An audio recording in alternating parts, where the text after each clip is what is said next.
The National News Desk, locally covered, nationally connected. We still are looking for people. We're still looking for a lot of little girls and other family members that were camping along that river. Search and rescue continues as the death toll rises in Texas. Just how long they believe it will take to find everyone who is lost. And inside the president's cabinet meeting, Trump lets loose on his feelings about Putin, the tariff situation, and what he really feels about questions on Jeffrey Epstein. And later, why some TSA security lines are ditching the no shoes policy. This is the National News Desk, America's News. Now, we are so glad you're here with us. I'm Diddy Gatton, and we begin with the ongoing search and rescue operations in Texas, now in their 5th day, with more than 160 people still missing. This is the death toll following the horrific July 4th flash flooding has hit at least 109. Scenes out of Kirk County, they are grim. According to county officials, 5 Camp Mystic campers and 1 counselor are still unaccounted for. The National News Desk, Tom Rousey, spoke with volunteers near the camp who are all too familiar with this devastation. I'm told that Camp Mystic is absolutely huge, but this behind me was one of the hardest hit areas.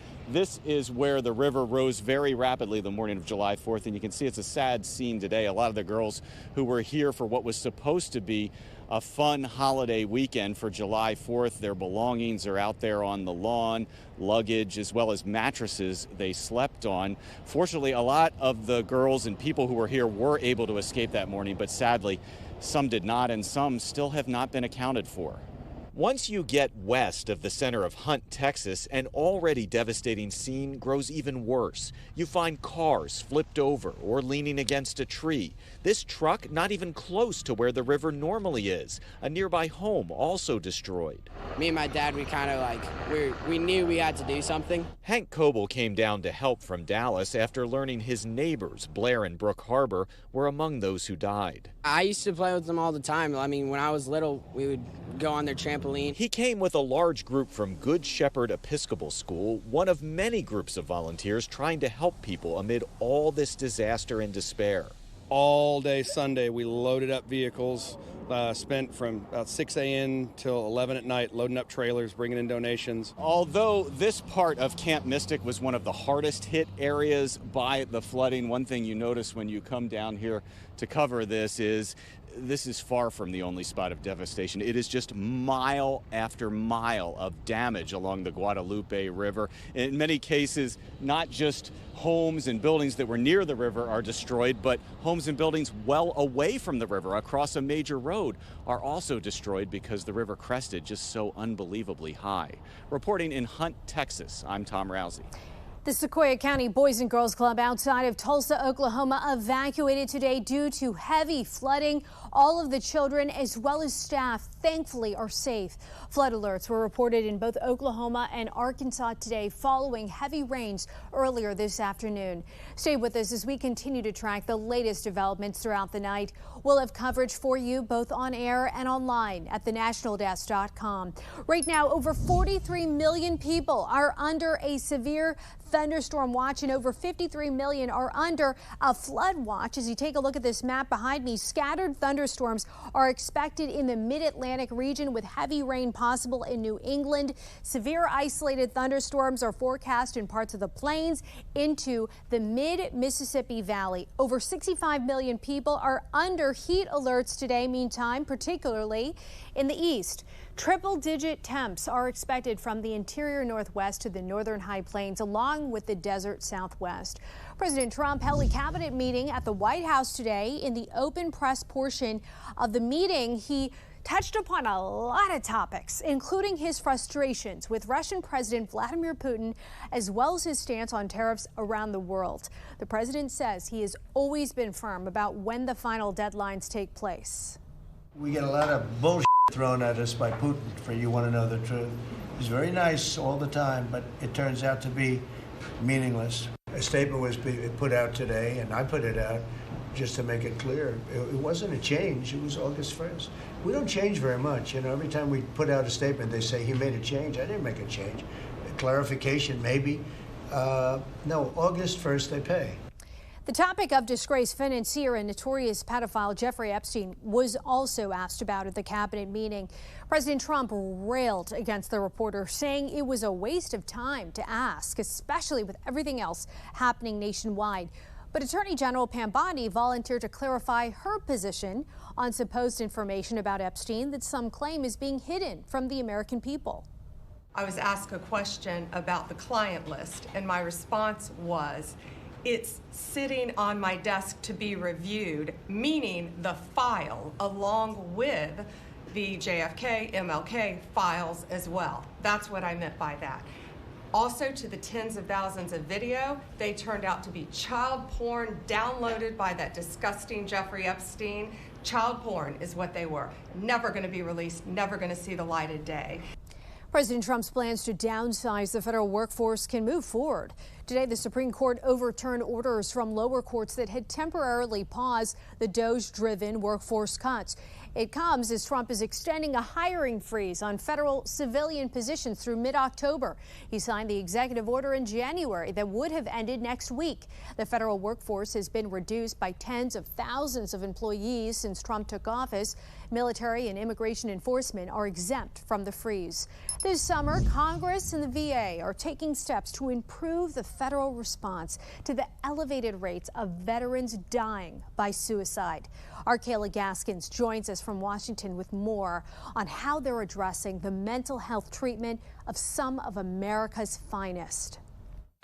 During the War on Terror, around 7,000 U.S. service members died in combat, while more than 30,000 active duty personnel and veterans of post 9/11 wars died by suicide. Come to order. The Senate, holding a hearing in late June, focused on fixing issues with the Veterans Crisis Line, a critical tool for veterans at immediate risk of suicide. Earlier this year, Crisis Line employees were fired in sweeping DOJ cuts and had to be rehired. The Veterans Crisis Line needs more resources, more staffing, more investment. We spoke with Liam Cogan, a former Navy SEAL and founder of 3 Bravo, a nonprofit dedicated to helping veterans. There is plenty of reason we should be looking into government programs. However, immediately cutting away funding from a program that has to deal with veteran crisis is always going to be a bad move. Meanwhile, Secretary Doug Collins aiming to cut billions from the VA's budget. Senator John Ossoff raising concerns. So how do you justify this cut to medical services, and who are you going to fire in order to pay for it? We'll have more information on that part of it as we go forward. Collins arguing, though, when it comes to veteran suicides,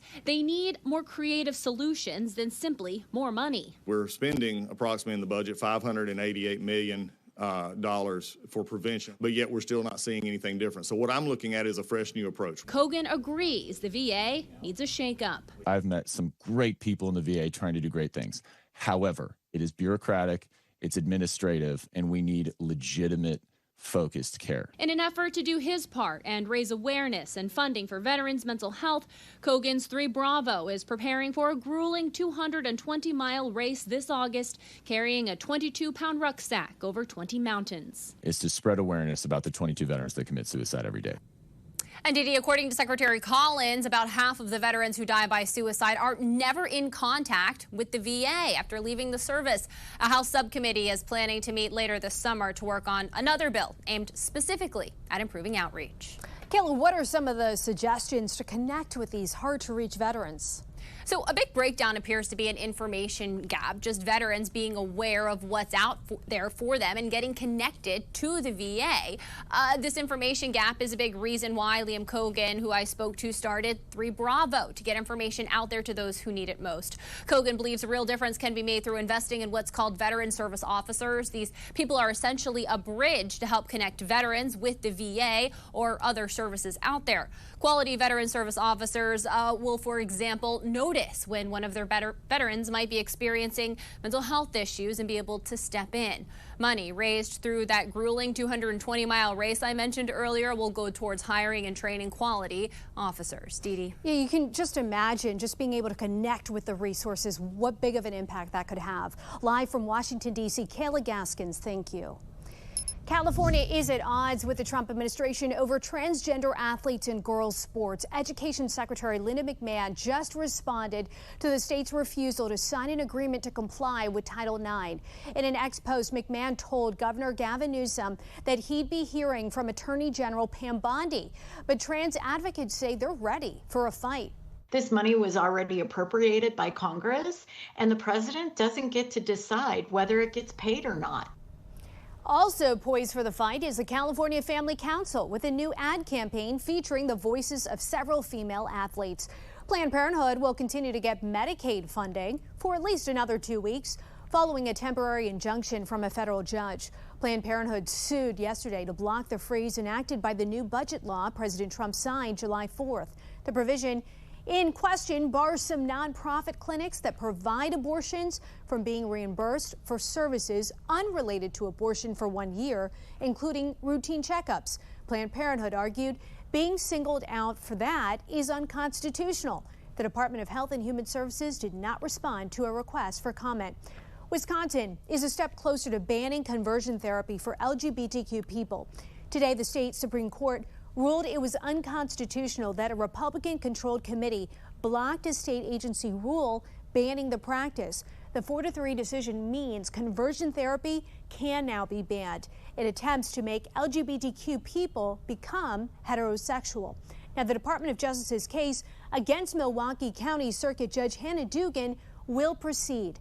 A federal magistrate judge ruled against Dugan's motion to dismiss this case because state judges have no judicial immunity in these federal cases. The DOJ has charged Judge Dugan of aiding and abetting an illegal immigrant to avoid arrest by federal officers, as well as obstruction of justice.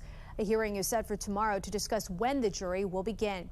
Seattle police are investigating a possible targeted shooting based on political ideology. This past weekend, gunshots were fired into a home that visibly displayed multiple President Donald Trump signs, a thin blue line Police Lives Matter sign, and a sign with a Confederate flag. Police said the victim's vehicle also had bullet damage and several stickers that were placed on the vehicle that reflected the unknown suspect's own political or social ideology. Surprised it happened, but not super surprised that people are upset, and, you know, nobody deserves violence against them, obviously. No one was hurt in the shooting. The homeowner told the National News Desk this isn't the first time she has been targeted, and similar incidents have happened twice before. Continuing coverage, Sean Diddy Combs will be sentenced on October 3rd. That's the date the judge had initially proposed. It's also what Combs' lawyers suggested before a hearing today, scrapping previous efforts to expedite the process. The hip-hop mogul is being held at the Federal Detention Center in Brooklyn. He was convicted last week of prostitution-related charges. He faces up to 20 years in prison. Coming up, the cities where travelers no longer have to remove their shoes at airports and which areas could be next. Also, what new polls show about the president's immigration policies as attacks against ICE agents are skyrocketing. Then, what many people don't know about keeping pets safe during these extreme temperatures. We'll fill you in right after the break.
At President Trump's cabinet meeting today, he confirmed there will be no amnesty for illegal migrants working in agriculture jobs across the country.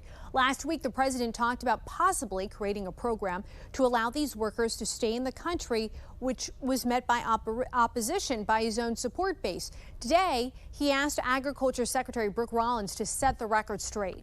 There are plenty of workers in America, but we just have to make sure we're not compromising today, especially in the context of everything we're thinking about right now. So no amnesty under any circumstances. Mass deportations continue, but in a strategic and intentional way as we move our workforce toward more automation and toward a 100% American workforce. A New York man accused of threatening to kill ICE agents is now criminally charged. Officials say Matthew White of Jamestown was arrested on July 1st and appeared before a judge. Investigators say they found several incriminating social media posts on his phone, like a threat against someone's children. White was released on certain conditions.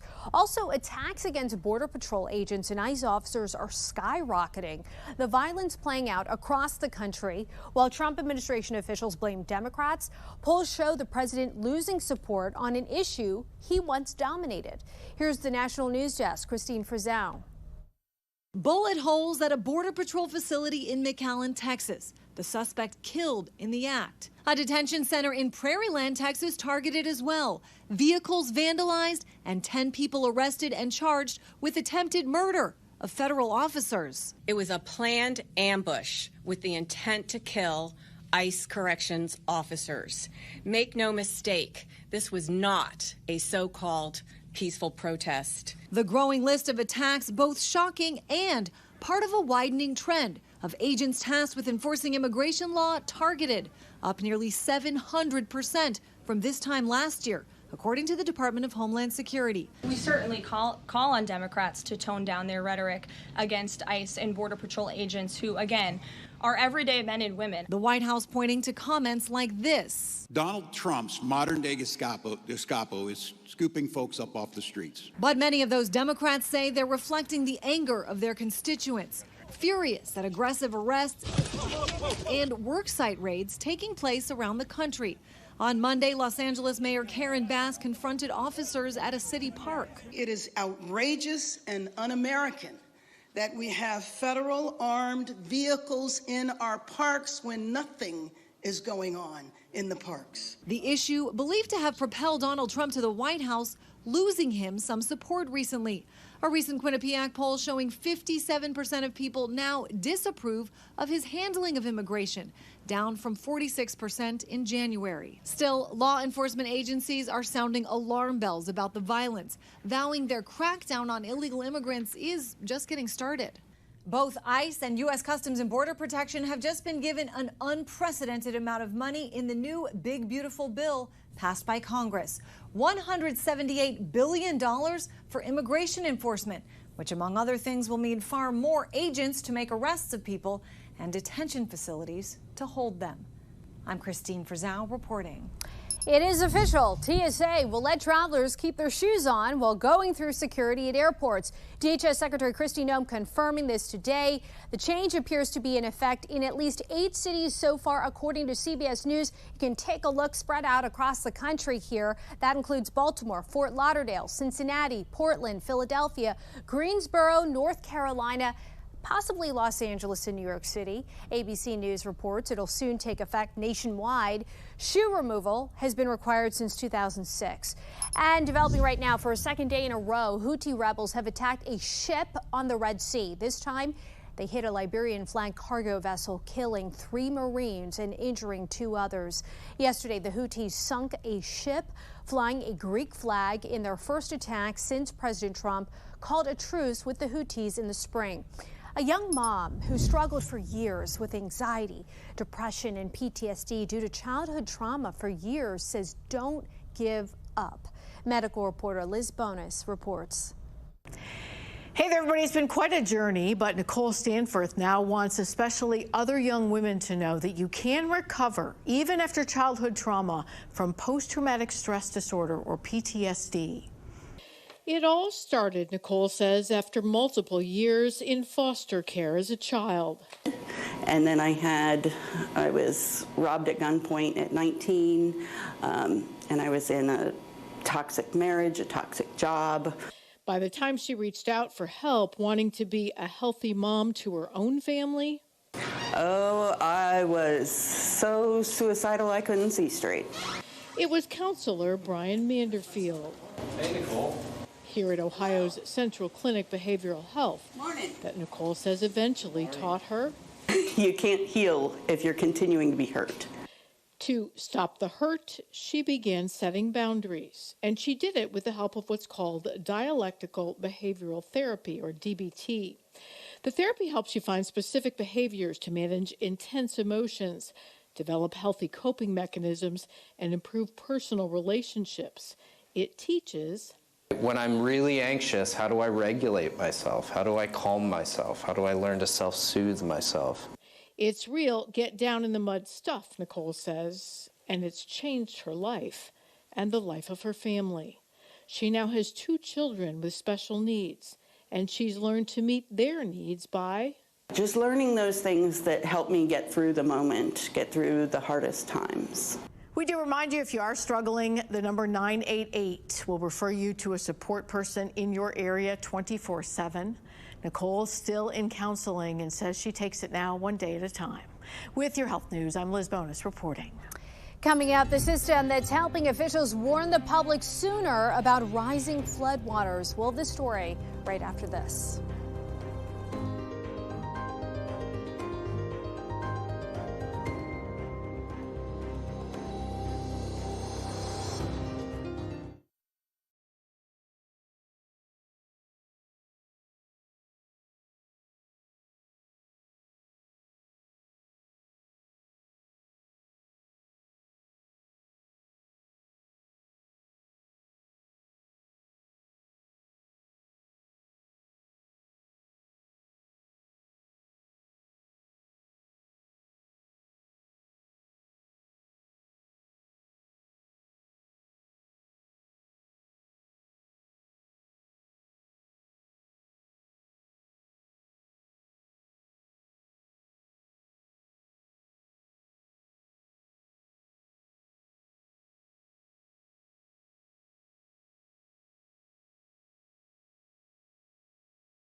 We have reporters all across the country in your neighborhoods covering issues that matter to you. We are taking the pulse of America, and we start in Maryland, where a program provides early warning of rising floodwaters 24/7. This is one of 35 flood sensors installed over the last 3 years along streams and below dams across Montgomery County as part of a pilot which had been offered by the Federal Department of Homeland Security under a now abandoned flood mitigation program. However, Montgomery County controls the system and is keeping it active. The system is simple. Look, this is Sligo Creek. It's down now, but it often rises quickly. Well, the sensor is over there, and when the water goes up, it automatically alerts emergency management officials. Luke Hodgson is director of the Montgomery County Office of Emergency and Homeland Security Management. And while the tragedy in Texas likely happened so fast, sensors like these may not have helped. He believes they can save lives. If it's hot for you, it's very hot for them. Vicky Pape with Lollipop Farm says hot weather is extremely dangerous for dogs, especially when there's no access to shelter or water. Thinking about some of the things that maybe are a little different. We wear shoes, so we're not thinking about the pavement, but that may be hurting our dog's feet. Or are they getting enough water? Or maybe your dog loves laying outside, but it's just a little too hot for them to lay outside for that long. She says over the holiday weekend alone, Lollipop Farm received more than 20 calls regarding concerns for dogs. If the animal doesn't have any water, you definitely want to give a call to our law enforcement. A bear running through Pismo. He's so scared. Oh man, he's scared of. From Pismo Beach to the Oceana Dunes Creek crossing to the streets and even along Highway 101, this black bear kept law enforcement on their toes Monday. There it is. There it is. No way. No way. The restaurant Alex Barbecue posted that video to social media to make light of the situation, saying, "Our ribs are so good, they are bringing down the bears from the canyon." Fish and Wildlife was spotted tranquilizing the bear after it was found on a tree near a Highway 101 off-ramp. Coming up, what a new study reveals about how personality traits influence workout preferences. We'll explain right after this.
This is interesting. A new study in Frontiers in Psychology shows how personality traits can predict the types of exercise that we're drawn to.